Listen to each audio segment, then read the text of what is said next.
So hi guys, we are the group 7 and now we are discussing about ISTE standards for educator, and I will show to you my group mates. First one is Fiona Noreen B. Alipio, who discussing how to apply technology in PE, and next one is Eliza Flores, who discussing the advantage and disadvantage of the ISTE standards for educator. And for the last one is Judy May Pontanes, who discuss about importance of ISTE standards for educator. And now let's proceed to the ICT standards for educator. Uh, the education section of ISTE standards provide a roadmap to helping students become empowered learners. So if we see in this sentence, we build on students who promote and who can empower the learning strategies when it comes in technology. And these standards will defend, practice, promote collaboration to the students and also to the teachers and for the other colleagues. It will challenge to the teachers because it rethink traditional approach and how to help and prepare students to drive their goals by learning on their own learning. And IST means stands for the International Society and Technology in Education. So IST standards for educator is a framework, or it is essential for us to know and guides as teacher in effective way of how to use technology and improve teaching strategies and learning to the students. And now let's proceed to the 7 roles that modern educators should adopt. First is learners. Learners is also educators continually improve their practice by learning from and with others and exploring proven and promising practices that leverage technology to improve student learning. So the learners help to improve and practice their learning by using technology and also by exploring the leverage technology. It will help them to become a holistic learner and also a technology learner. And also next one is the leader. Leader is also an educator, seeks opportunities for leadership to support student empowerment and success to improve teaching and learning. Leaders is also a student, or even teachers is also a leader.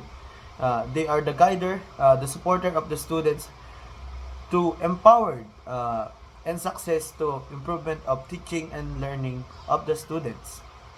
Citizen.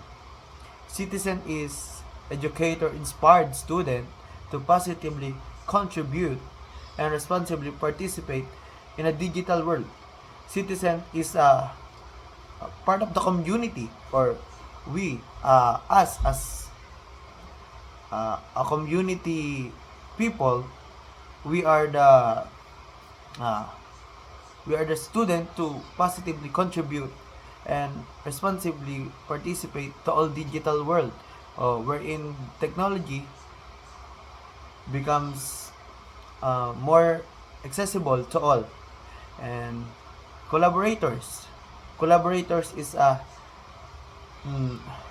who can collab by the students or even their colleagues. There are also improved practice by leadership, also by respect the others opinion, or even share resources. That's what you call the collaborators. It also by solving a problem, it helps by the group, by collaborating with others. It will solve a problem by helping others. And next is a designer. Designer is a uh, who can create a critical thinking, an open-minded to become more catchable, more and more opportunities to use technology and accommodate learning variability. And for the facilitator, this is the role of a teacher to facilitate the learning of a student by using technology to support the student achievements of the standard of the students. And lastly is the analyst. Analyst educator understand and use data to drive their instruction and support students in achieving their learning goals. Analyst is also a helpful, tools to instruct and support the students by their achieving learning goals or by their goals. Next is importance of ISTE that discussed by Judy May Pontanes. Today, I will talk about the importance of ISTE, or the International Society for Technology and Education for teachers like us.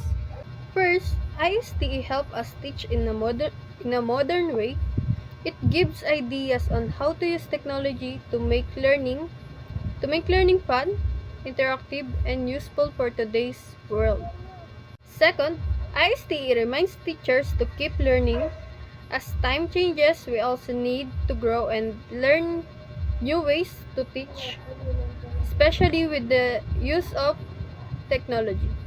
Third, ISTE help us prepare students for the future.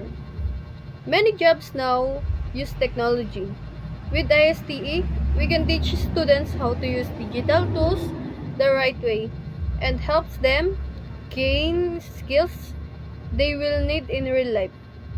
Fourth, ISTE helps improve the way we teach.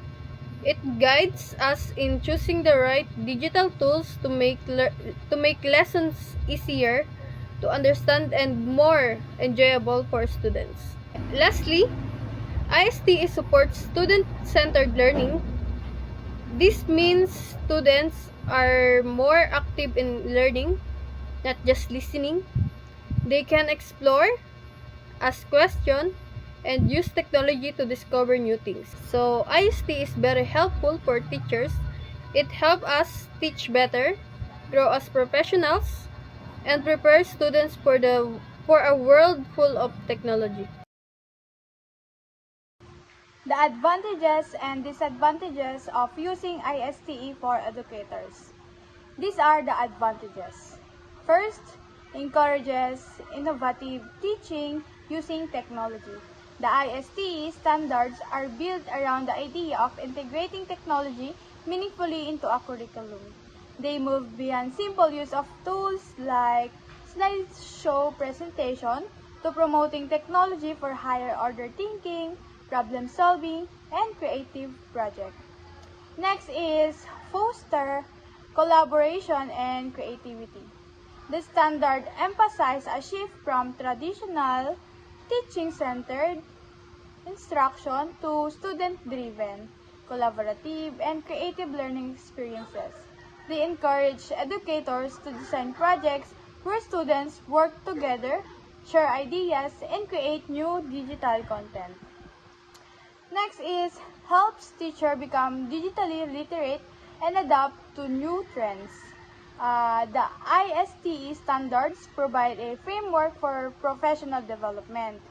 By working to meet these standards, teachers learn to use a variety of digital tools effectively, understand digital citizenship, and stay current with the ever-changing landscape of educational technology. Next is improve student engagement and participation. When technology is used effectively, it can make learning more interactive and relevant to students' lives. The ISTE standards guides teachers to design activities that are more engaging, personalized, and hands-on, leading to increased student motivation and participation. Next is provide a global standard for quality teaching. The ISTE standards are recognized internationally. Adopting them gives educators a common language and benchmark for what constitutes high quality technology, enhanced teaching, ensuring that students are prepared for global and digital world. So, here are some of these advantages. May be challenging for teachers with limited tech skills or resources. This is a key hurdle. A teacher who is not comfortable with technology may feel overwhelmed by the standards. They might lack of foundational skills to even begin implementing the ideas. Furthermore, a school or district might not have the budget for necessary hardware, software, or technical support. Next is requires times and training to implement properly. Simply adopting the ISTE standards doesn't guarantee success. Wait lang, ulit yan. Requires, ha? Wait. Requires time and training to implement properly. Simply adopting the ISTE standards doesn't guarantee success. Educators need dedicated professional development to understand the principles behind the standards and how to apply them in specific subject areas. This makes time this takes time away from other responsibilities and requires a commitment for the school's administrations. Lastly, can create inequality if school lack access to technology. The digital divide is a significant issue if some schools have state-of-the-art equipment and high-speed internet, while others don't. Students in under-resourced schools are a disadvantage. Their teachers cannot effectively implement the ISTE standards, which can widen the gap in learning opportunities. This can also apply within a single school if not all students have access to devices at home. Now, if we're going to apply it in teaching physical education, number one, learner, of course, the PE teachers needs to stay updated by learning how to use new apps or fitness wearables to improve teaching and student engagement, because it's important for the teachers to know the trend so that the student will also engage in teaching or in learning the physical education. Next, number two, we have the leader.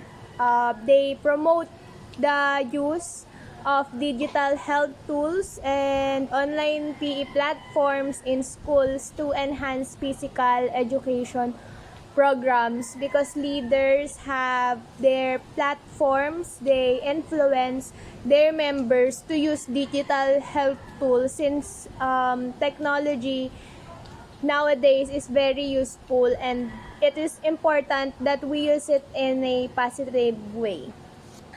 Number three, citizen. Of course, teachers help students to understand digital wellness, such as managing screen time and encouraging active lifestyles, because we don't want students to rely on the technology all the time.